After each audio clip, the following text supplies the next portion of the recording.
Maraming salamat po sa ating mga karesbackers na nagtanong tungkol sa impeachment trial ni VP Sara Duterte. Ilang linggo na po ang nagdaan at napakinggan na rin po natin ang mga maraming witness.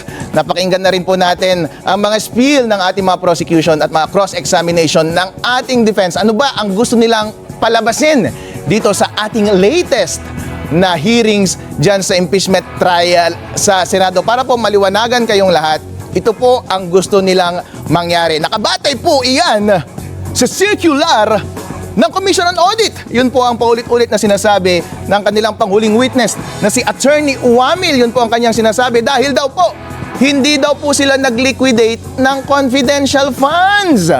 Dahil daw po, noong panahon ni VP Sara Duterte bilang Vice President ngayon po, at nung panahon na siya ay Secretary ng DepEd, meron pong mga daang milyon na inilabas na pera para sa kanilang Special Disbursing Officer.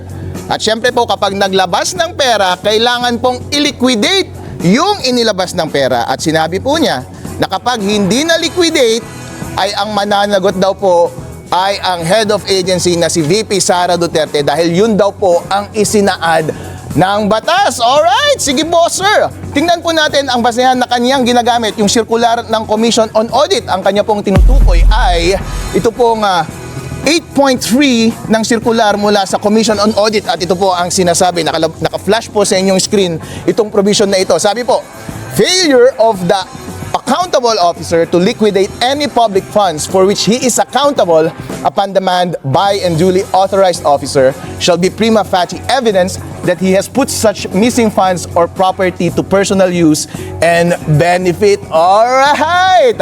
Kapag hindi daw po nag-liquidate yung accounting officer, ang presumption daw po ng batas ay ibinulsa ng accountable officer ang salaping iyon. So, ibinulsa po ba ni VP Sara Duterte yung confidential funds? Yun po ang sinasabi ni Attorney Wamil. Pero po, tignan po natin, accountable officer po ba si VP Sara Duterte? Dito po sa parehong circular na ito, nakadefine po ang accountable officer. Tignan po natin sa taas.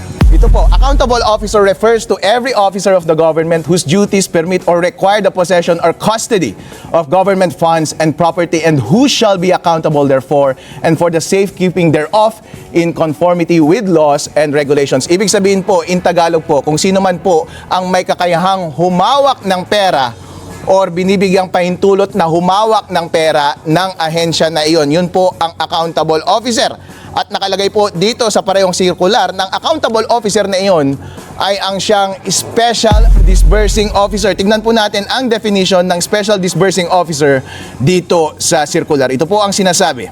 Ang Special Disbursing Officer I refers to the head of agency or a regular employee designated by the head of agency to be in charge of making disbursements of funds so received and accountable therefore. So yung accountable officer po ay yung head of agency or yung special disbursement officer kapag merong itinalaga yung ahensya. Doon po sa ahensya ni VP Sara Duterte noon sa DepEd at doon sa Office of the Vice President, meron po bang itinalaga na special disbursing officer?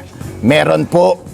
So, ang accountable officer po ay yung special disbursing officer. Hindi po siya yung head of agency kasi ang nakalagay po sa batas ay or, hindi po and. Kapag and po, kapag nakalagay head of agency and special disbursing officer, ang ibig sabihin po niyan, pwede silang managot pareho, sabay, all at the same time.